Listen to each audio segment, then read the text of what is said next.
Hello guys! Good morning! Panibagong araw na naman. Tara po at samahan nyo kaming muli. Ngayong araw nga po ay magluluto kami ng adobo sa gata na tulingan. At sa mga hindi nga po nakakaalam kung ano po ang tulingan, ito po ay isang uri ng isdang dagat. At bago nga po yan, ay mahaba-habang diskusyon po muna ang nangyari bago po kami nagkasundo na yun ang uulamin namin. Kaya nga nung nagkasundo kami na itong uulamin ay dali-dali ko nang kinuha yung niyog at binuksan ko na nga rin. Bubuksan ko na nga pala yung niyog. Ayan, at ginamitan ko ng orasyon para hindi ko mawing yung bitak. May pamahiin din ba kayo sa pagbibitak ng niyog? Natutunan ko lang din kasi yan sa tatay ko. Para daw hindi kawing pag biniyak na yung inyog. O, diba? Basic. Sinong may kayang gumawa rin nito? Taas ang kamay. Nung bata nga ako, na pinapanood ko din yung mga magulang ko pag nagbubukas ng niyog. Minsan nakikialam din ako. Kaya ayan, marunong na ako ngayon. May pakinabang din talaga pag pakialamero ka nung bata ka. At dahil wala pa nga ang Papa A, ako na nga din ang nagkudkod ng inyog. Hindi ko din kasi alam kung anong oras pa yung darating. Baka naman hindi natanghalian to, panghapunan na. At nung dumating nga ang Papa A, agad-agad ko na nga siyang inaya. Sabi ko nga ay maaga dapat kami pumunta ng palengke para naman sariwa pa yung isda na aabutan namin. Isang piraso nga lang ng tulingan yung binili ko. Dalawa lang naman kasi kaming mag-uulam at kasya na rin yan kasama pati baon ng Papa A.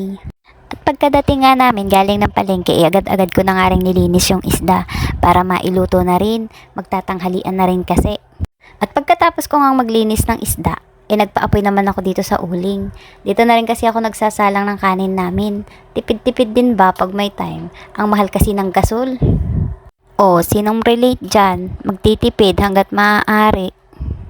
At pagkatapos ko nga po dyan, nagprito na nga rin po pala ako nitong isda. Piniprito ko nga po pala yung isda pag ginagataan.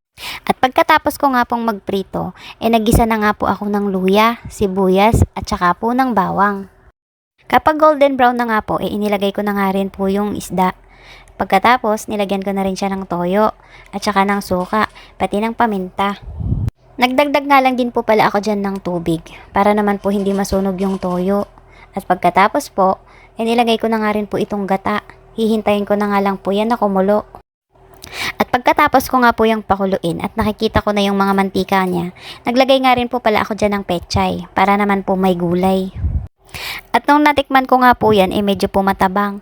Kaya po nagdagdag na lang din ako ng patis. Nilagyan ko na nga lang din po yan ng konting asukal para naman po medyo manamis-namis.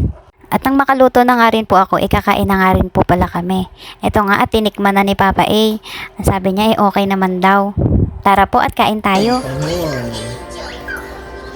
Ayan, may tuwang-tuwa dyan, nakatikim na ng halo-halo. Siguro naman di na ako aawayin.